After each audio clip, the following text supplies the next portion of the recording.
Big boss హౌస్‌లో చెత్త game ఆడితే చెత్త అని కాంప్లిమెంట్స్ ఇస్తారు. గుర్తుపెట్టుకోండి అంటూ నాగార్జున గారు ఈ వారం వర్స్ట్ కంటెస్టెంట్స్ నేమ్స్ చెప్పబోతున్నారు. బిగ్ బాస్ సీజన్ 8కి సంబంధించిన 4వ వారం వీకెండ్ ఎపిసోడ్ వాడివేడిగా కొనసాగుతుంది. హౌస్‌లో ఉన్న కంటెస్టెంట్స్ అంతా వారం రోజుల పాటు చేసిన తప్పుల్ని, అరాచకాల్ని మాట్లాడతారు నాగార్జున. అయితే నాగార్జున గారు ఒక్కొక్క కంటెస్టెంట్స్‌కి తాట తీశారని చెప్పాలి. సోనియాకైతే "నువ్వు చీఫ్ అనుకుంటున్నావా? హౌస్‌లో చాలా ఎక్కువ చేస్తున్నావు. అసలు నోరుందని ఎలా పడితే అలా మాటలాడితే హౌస్‌లో పనికిరాదు. ఈ హౌస్‌లో కొనసాగాలంటే హౌస్‌కి తగ్గట్టు బిహేవ్ చేయాలి" అంటూ చెప్పారు. గత వారమే మీకు చెప్పాను. ఇది Bigg Boss house. Bigg Boss పెట్టిన రూల్స్ మీరంతా పాటించాలని. కానీ హౌస్‌లో ఏ ఒక్కరు పాటిస్తున్నట్టు అనిపించట్లేదు. ఇక ఈ వారమంతా హౌస్‌లో కంటెస్టెంట్స్ అంతా కనుమరుగైపోయారు. పృథ్వీ, నబీల్ తప్ప మరెవరూ కూడా టాస్క్‌లు ఆడినట్టు కూడా నాకు కనిపించలేదు. టాస్క్‌లు ఆడటం ఎందుకు? ముందుకొచ్చి ఎంకరేజ్ చేసినట్టు కూడా అనిపించలేదు.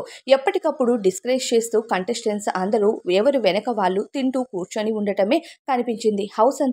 హౌస్ హార్మోనీని దెబ్బతీస్తున్నావా సోనియా అంటూ సోనియాని ప్రశ్నించారు. విష్ణుప్రియ, నువ్వు ఈ వారమంతా కనుమరుగైపోయావు అని విష్ణుప్రియని కూడా ఏకిపారేశారు. ఇక పృథ్వీ, విష్ణుప్రియ చేస్తున్న ఆ కెమిస్ట్రీ పైన కూడా మాట్లాడుకుంటూ వచ్చారు అక్కినేని నాగార్జున గారు. ఫైనల్ గా ఈ వారంలో ఉన్న వర్స్ట్ కంటెస్టెంట్స్ పేర్లను ఈ రోజు డిస్ప్లే చేయబోతున్నాను. మీ కల్లారా మీరే చూసుకోండి. మీరు చేసిన భాగవతం ఏంటి అన్నది హౌస్ లో కనపడుతుంది అంటూ కంటెస్టెంట్స్ అందరికీ ఒక్కొక్కరిగా గట్టిగానే ఇచ్చి పడేశారు అక్కినేని నాగార్జున గారు. అక్కినేని నాగార్జున గారు గత వారం ఎలా అయితే వచ్చారో అగ్రెసివ్ గా ఈ వారం కూడా అలానే స్టేజ్ పైకి వచ్చి ఒక్కొక్క కంటెస్టెంట్స్ తో మాట్లాడటంతో పాటు వర్స్ట్ కంటెస్టెంట్స్ లిస్ట్ ని కూడా ఈ వారం బయట పెట్టబోతున్నారు. మరి నాగార్జున గారు వర్స్ట్ కంటెస్టెంట్స్ అనుకుంటున్న వాళ్ళు ఎవరు అనుకుంటున్నారో కామెంట్ బాక్స్ లో చెప్పండి.